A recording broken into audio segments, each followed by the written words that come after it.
Assalamu alaikum, dear students. Today we discuss the fundamental concept.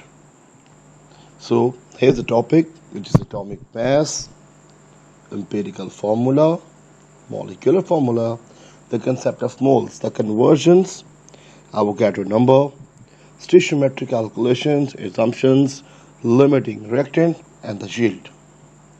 Students, हम लोग आज का टॉपिक स्टार्ट करते हैं और पहले हमारे पास है जी रिलेटिव एटॉमिक मास.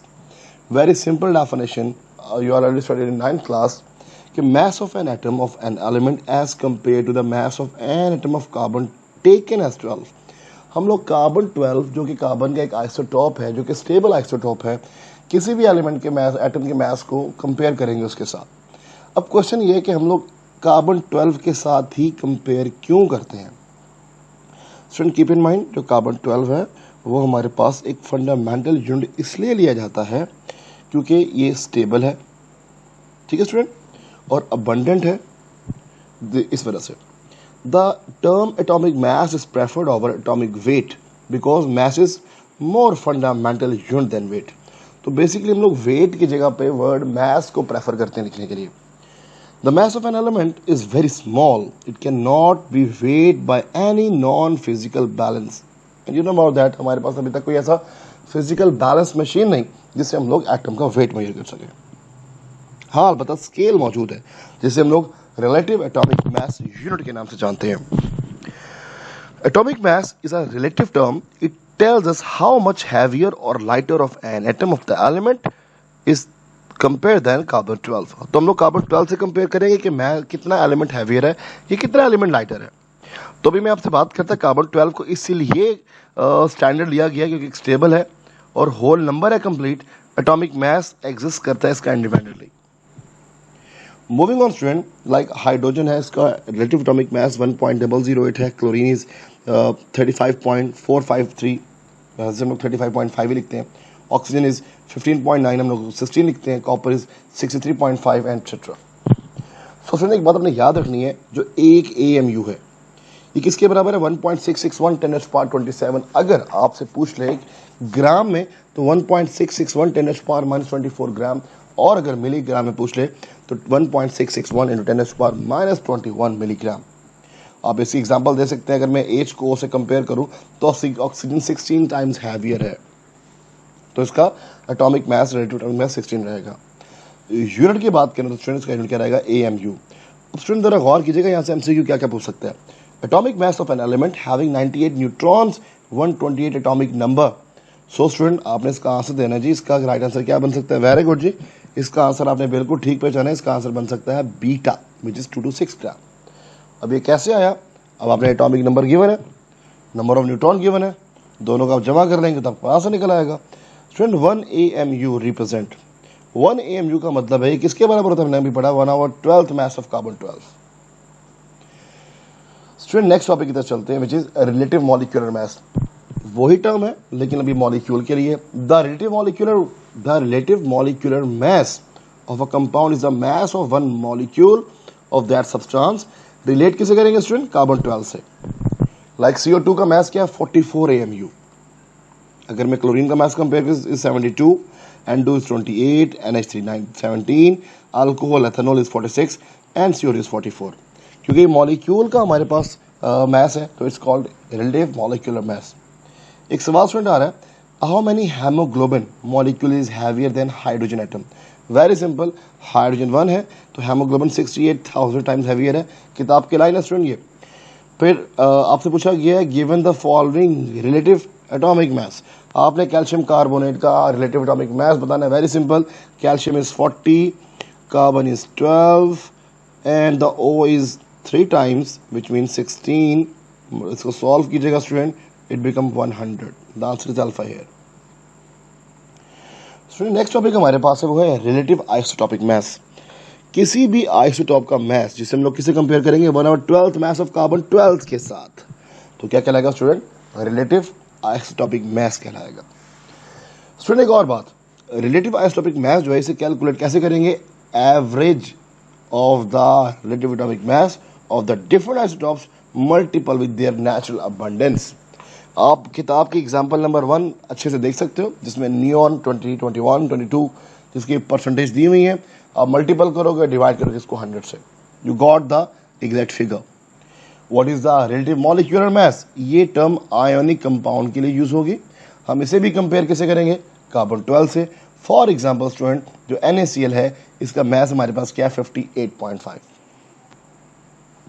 Hydrated magnesium sulphate, magnesium sulphate 7H2O, हम लोग इसका मास निकालेंगे, इसे कंपेयर करेंगे कार्बन 12 से। सिमिलर कैल्शियम ऑक्साइड जो कि हमारे पास फॉर्मूला मास है विच इज 56, इसे भी किसे कंपेयर किया गया कार्बन 12 से, is called relative formula mass.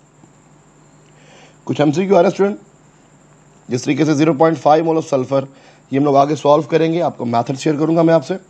Next topic हमारे पास स्टूडेंट वो है एम्पिरिकल फॉर्मूला।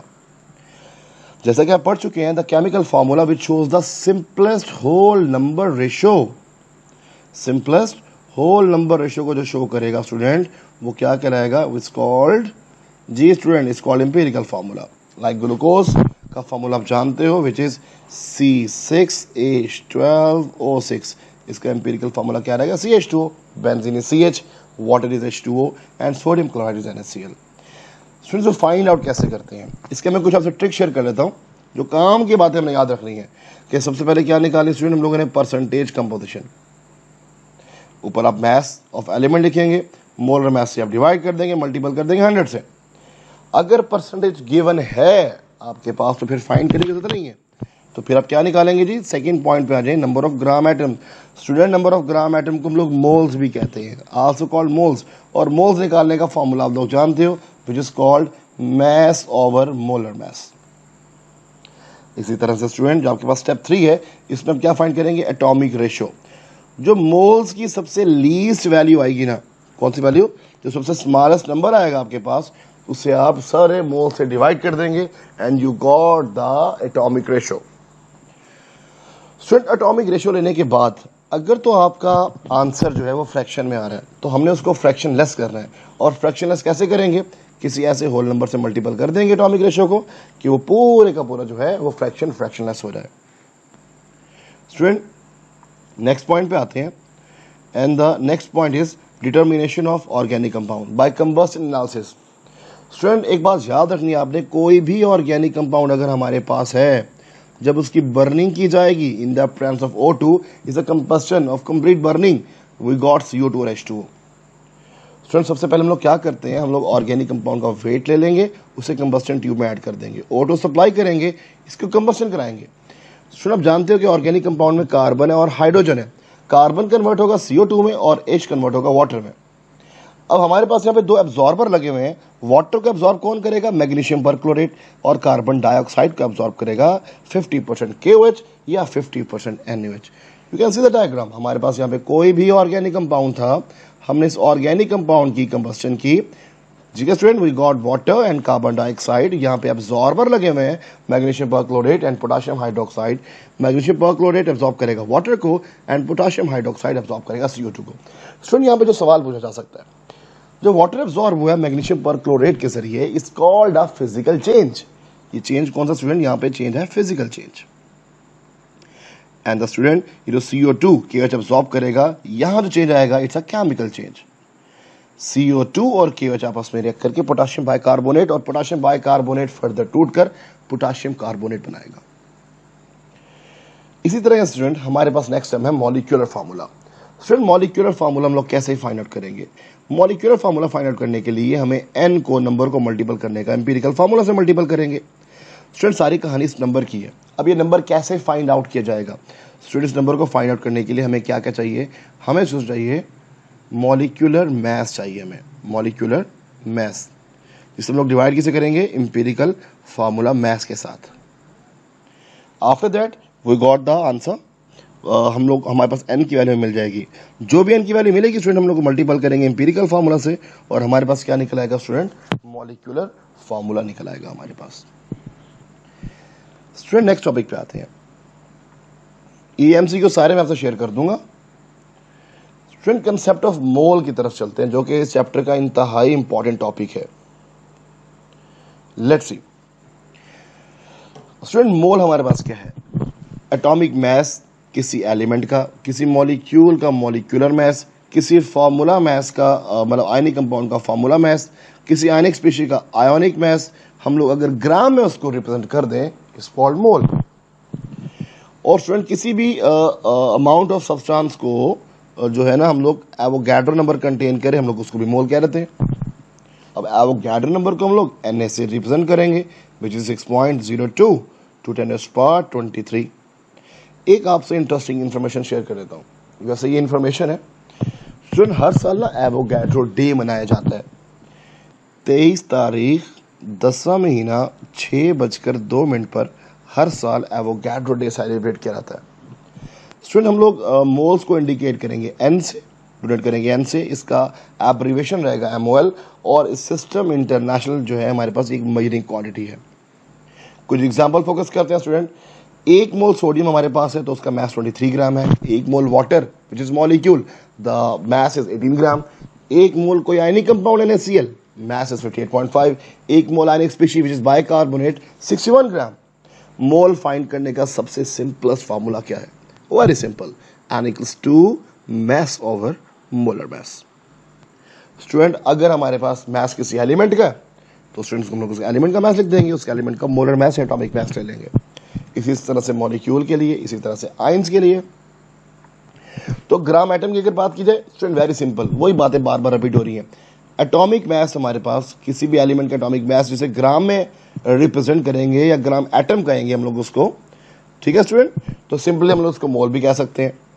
तो ग्राम एटम फार्मूला वही है N equals to mass over molar mass, लेकिन फर्क किसके लिए? सिर्फ ये एटम का फाइंड आउट करने के लिए। मॉलिक्यूल की बात करें हमारे पास स्टूडेंट मॉलिक्यूलर मास जब हम लोग से जो हम लोग से शो करेंगे ग्राम मॉलिक्यूल में एक्सप्रेस करेंगे इज कॉल्ड मोल आल्सो। तो अगेन स्टूडेंट फार्मूला वही है which is mass over molar mass, बस फर्क स्टूडेंट ये है कि ये मास किसी मॉलिक्यूल का होगा और ये कैपिटल M किसी मॉलिक्यूल का मोलर मास होगा। इसी तरह से स्टूडेंट ग्राम फार्मूला, हम लोग फार्मूला मास को किसी भी आयनिक कंपाउंड के फार्मूला मास को ग्राम में मेजर करेंगे तो इट्स कॉल्ड ग्राम मॉलिक्यूल, या सॉरी ग्राम फार्मूला में, actually it's called gram formula. Gram formula जिसको लोग मोल भी कहते हैं। गौर कीजिएगा 1 ग्राम NaCl मेरे पास था which is 58.5, 1 gram of sodium carbonate 106.0।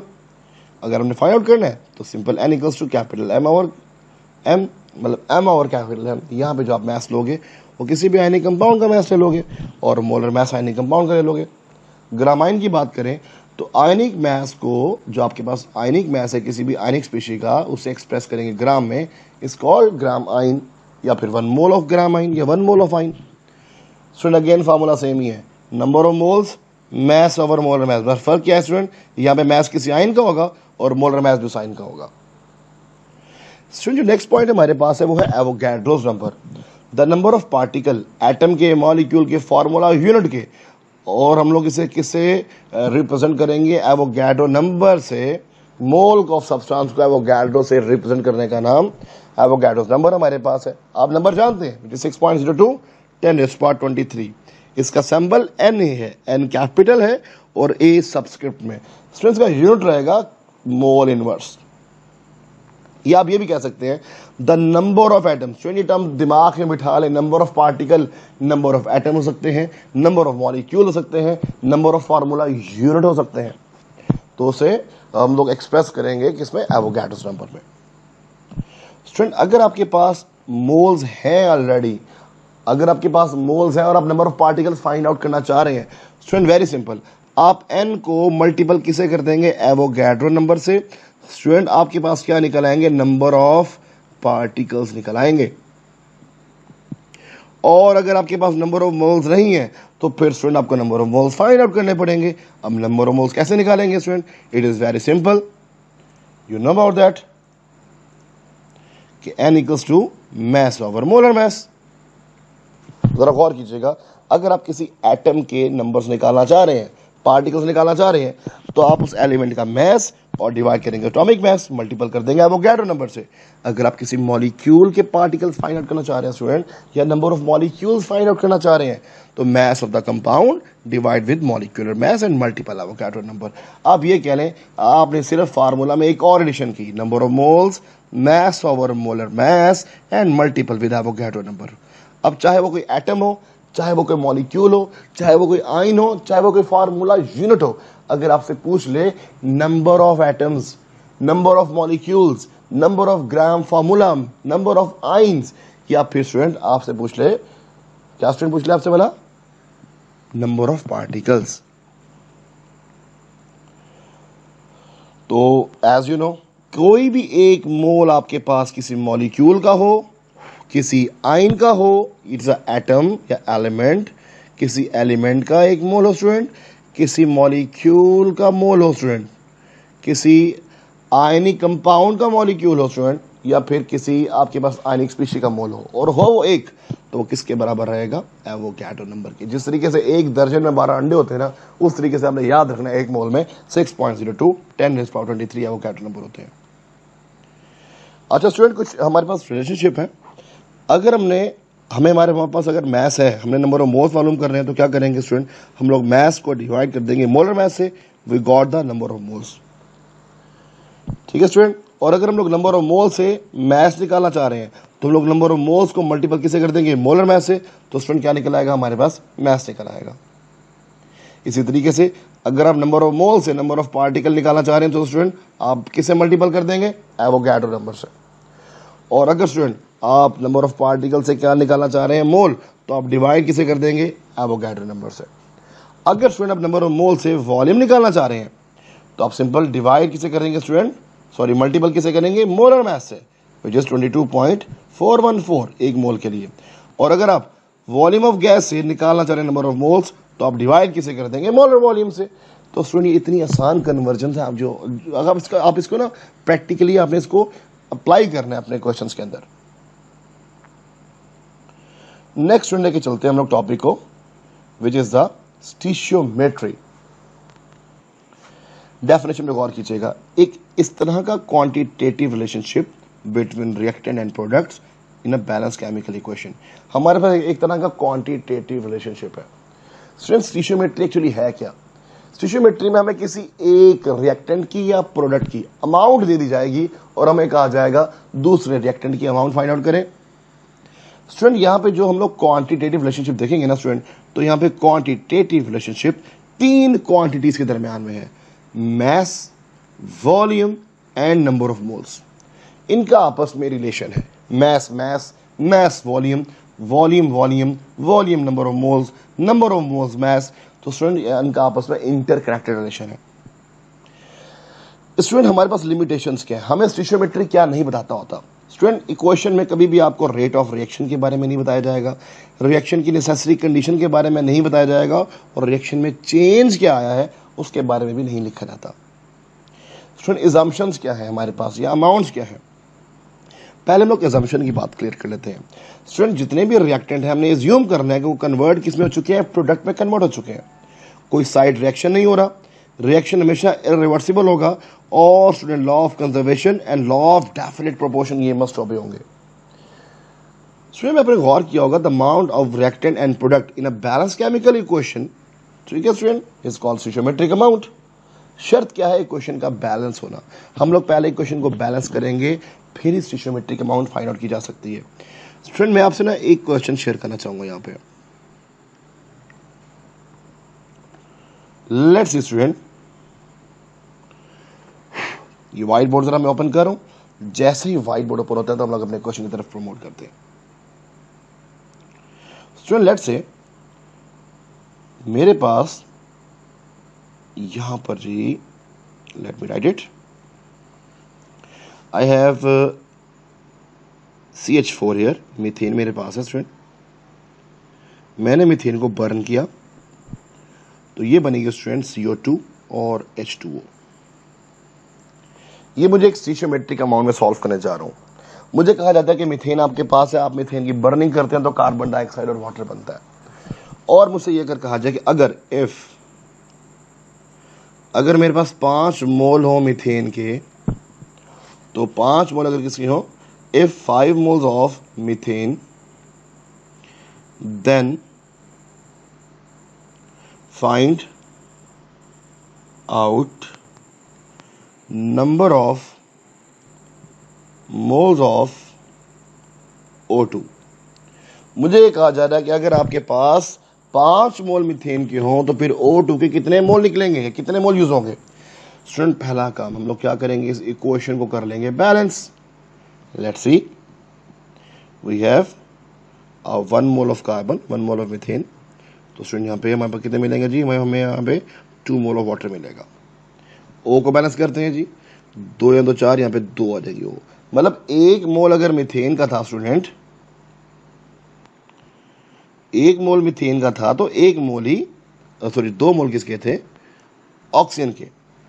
अब स्टूडेंट हमारे पास कितने मोल हो चुके हैं, 5 मोल। तो वेरी सिंपल, 2 × 5 इट बिकम 10। तो अगर मेरे पास मीथेन के 5 मोल होंगे तो फिर स्टूडेंट O2 के मोल कितने यूज होंगे, 10 मोल यूज होंगे। तो स्टूडेंट गौर करें, मेरे पास एक अमाउंट गिवन थी, दूसरी अमाउंट मैंने खुद ब खुद निकाल ली। मतलब ये 5 मोल की अमाउंट गिवन थी, ये गिवन अमाउंट थी, ये मैंने फाइंड आउट की है। तो क्या ये क्या बोलेंगे इसको, mole mole relationship is called mole mole relationship student. तो स्टूडेंट रिलेशनशिप हमने ये देखा कि रिलेशनशिप मैस मैस का भी हो सकता है, मैस मोल का भी हो सकता है, मैस और वॉल्यूम का भी हो सकता है। मैस दिया होगा तो दूसरा मैस निकालना पड़ेगा, मैस दिया होगा तो मोल निकालने के लिए कह सकता है, मैस दिया है तो वॉल्यूम निकालने के लिए भी कह सकता है। आपने एक बात याद रखनी है, किसी भी गैस का अगर 1 मोल होगा तो उसका वॉल्यूम 22.414 डेसीमीटर क्यूब होगा। टॉपिक हमारे पास है वो है लिमिटिंग रिएक्टेंट का। ऐसा रिएक्टेंट जो यूज्ड हो, कंज्यूम हो जाए अर्लियर, लेसर अमाउंट में हो, या फिर जो कंट्रोल कर रहा होगा अमाउंट ऑफ प्रोडक्ट को किसी भी केमिकल रिएक्शन में, उससे हम लोग लिमिटिंग रिएक्टेंट कहेंगे। नॉर्मली हम लोग ये देखकर तो नहीं बता सकते, लेकिन अलबत्ता कैलकुलेट करके बता सकते हैं। तो स्टूडेंट क्या बात फाइनल हुई कि जी द लिमिटिंग रिएक्टेंट जो क्या करेगा, amount of the product control करेगा, जो कि लेसर अमाउंट में लिया जाएगा, जो जल्दी कंज्यूम होगा, जो लीस्ट अमाउंट प्रोडक्ट की बना के देगा। अब स्टूडेंट इसको आइडेंटिफाई कैसे किया जा सकता है। स्टूडेंट पहले मैं आपसे ना एक शॉर्टकट ट्रिक शेयर कर रहा हूं। Let's say we have 0.8 moles of aluminium and oxygen produced alumina। तो स्टूडेंट हमने इनमें से ये फाइंड आउट करना है कि लिमिटिंग रिएक्टेंट कौन सा है। ये सवाल हमारे पास स्टूडेंट एक। तो सबसे पहला काम हम लोग क्या करने वाले हैं, हम लोग इक्वेशन को बैलेंस करने वाले हैं। तो एल्यूमिनियम प्लस ऑक्सीजन स्टूडेंट ये बनेगा Al2O3 which is called alumina. मैं स्टूडेंट इस इक्वेशन को बैलेंस कर लेता हूं। अब थोड़ा गौर करना, मेरे पास 0.8 मोल्स एल्यूमिनियम के थे और 0.8 मोल्स CO2 के थे। हमने शॉर्टकट ट्रिक कैसे अप्लाई कर रहे हैं, without calculator we can the find out. मैं एल्यूमिनियम का जो कॉफिशिएंट है इसको डिवाइड कर दूंगा इसके मोल से 0.8 से, और जो O2 का कॉफिशिएंट है इसको मैं डिवाइड कर दूंगा 0.8 से। सुना आप बता सकते हैं कि किसका कौन लिमिटिंग रिएक्टेंट होगा। वेरी सिंपल स्टूडेंट, ये जो आपके पास जो डिनोमिनेटर में वैल्यू बड़ी आती है ना स्टूडेंट, जब डिनोमिनेटर में वैल्यू बड़ी आती है तो उसका आंसर छोटा आएगा। तो वेरी सिंपल, यहां पे जो लिमिटिंग रिएक्टेंट है वो एल्यूमिनियम है। स्टूडेंट्स को कैलकुलेट करने के 3 स्टेप हमारे पास है। हमें क्या करना पड़ेगा, नंबर ऑफ मोल्स निकालने पड़ेंगे रिएक्टेंट्स के, फिर स्टूडेंट में नंबर ऑफ मोल निकालने पड़ेंगे प्रोडक्ट्स के बैलेंस केमिकल इक्वेशन से। फिर स्टूडेंट हमें आइडेंटिफाई करना पड़ेगा कि लीस्ट अमाउंट में हमें कौन, या लीस्ट अमाउंट के मोल्स हमें कौन दे रहा है। स्टूडेंट नेक्स्ट जो टॉपिक हमारे पास जाएगा वो है यील्ड का। एज यू नो कि the amount of product obtained in a chemical reaction is called yield. और स्टूडेंट यील्ड हमारे पास तीन तरह की actually, actual yield, theoretical yield and the percentage yield. Student theoretical yield क्या है? थ्योरेटिकल यील्ड को हम लोग क्या नाम दे सकते हैं? कैलकुलेटेड यील्ड भी कह सकते हैं, या फिर एक्सपेक्टेड यील्ड भी कह सकते हैं। तो एक बात याद रखिएगा, एक्सपेक्टेड यील्ड या कैलकुलेटेड यील्ड हमेशा मैक्सिमम अमाउंट में रहेगी। आप ये भी कह सकते हैं थ्योरेटिकल यील्ड ज्यादा होती है एक्चुअल यील्ड से। तो वही बात यहाँ रिपीट हो रही है, theoretical yield is always greater than actual yield for same reaction. अब फ्रेंड एक्चुअल यील्ड क्या है? आपने रिएक्शन परफॉर्म किया, उसके नतीजे में जो अमाउंट ऑफ प्रोडक्ट आपको मिलेगा वो क्या कहलाएगा? एक्चुअल यील्ड कहलाएगा। हम लोग इसको एक्सपेरिमेंटल यील्ड भी कहते हैं, और ये हमेशा लेसर होती है। एक्चुअल यील्ड हमेशा लेसर होती है, किसे कंपेयर करने से? थ्योरेटिकल यील्ड से अगर कंपेयर की जाए तो basically actual yield is lesser than theoretical yield. और एक और बात स्टूडेंट, किसी भी रिएक्शन की यील्ड कभी भी 100% नहीं हो सकती। स्टूडेंट एक्चुअल यील्ड लेसर होती क्यों है, वजूहत क्या है?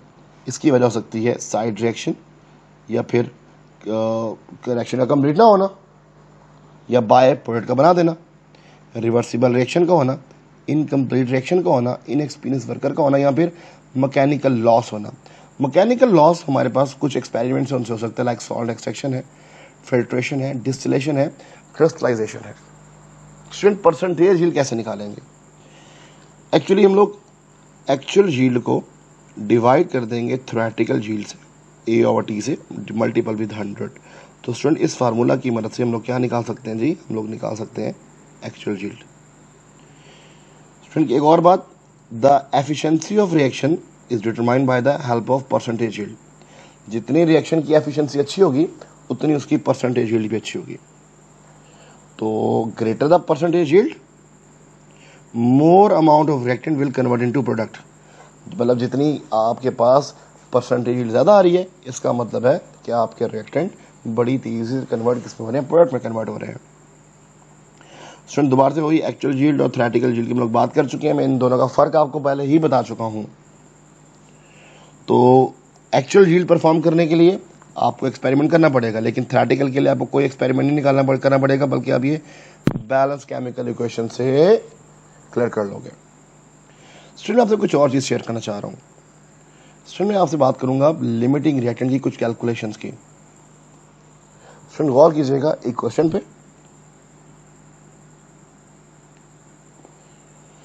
स्टूडेंट अगर मेरे पास है 9 moles of N2 and 6 moles of H2, और ये स्टूडेंट प्रोड्यूस कर रहे हैं प्रोड्यूस्ड अमोनिया। स्टूडेंट मुझे आपने बताना है कि जी वॉल्यूम ऑफ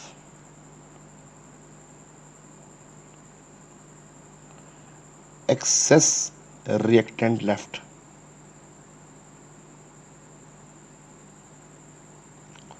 स्टूडेंट ये आपका टास्क है। इस टास्क को हेल्प करने में हेल्प कर सकता हूं मैं आपकी, इसे आपने परफॉर्म कैसे कर रहा है। पहले चीज स्टूडेंट हम लोग क्या करेंगे, एक बैलेंस केमिकल इक्वेशन लेंगे जी। Let's see we have N2 3H2, formation होगी हमारे पास स्टूडेंट अमोनिया की। स्टूडेंट अभी इस इक्वेशन को बैलेंस हम लोग कर चुके हैं। अब जरा गौर से देखिएगा, N2 के मोल गिवन थे 9 हमें, और H2 के मोल थे 6। हम लोग इनके कोफिशिएंट से इनको डिवाइड कर लेते हैं। स्टूडेंट मेरे पास 9 मोल आ रहे हैं नाइट्रोजन के, एंड स्टूडेंट 2 मोल आ रहे हैं मेरे पास हाइड्रोजन के। इसका मतलब ये हुआ स्टूडेंट, यहां पे जो मेरे पास लिमिटिंग रिएक्टेंट है वो इसको कौन सा है स्टूडेंट? हाइड्रोजन। अब रिएक्शन होने के बाद, आफ्टर रिएक्शन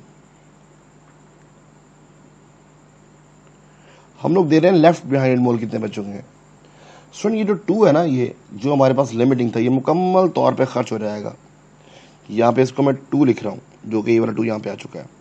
और मैंने देखना है मैं जो मेरा प्रोडक्ट है बैलेंस केमिकल में उसका कोफिशिएंट क्या है। उनके दोनों कोफिशिएंट को मैं मल्टीपल कर लूँगा तो मेरे पास निकल आएंगे प्रोडक्ट्स के 4 मोल्स।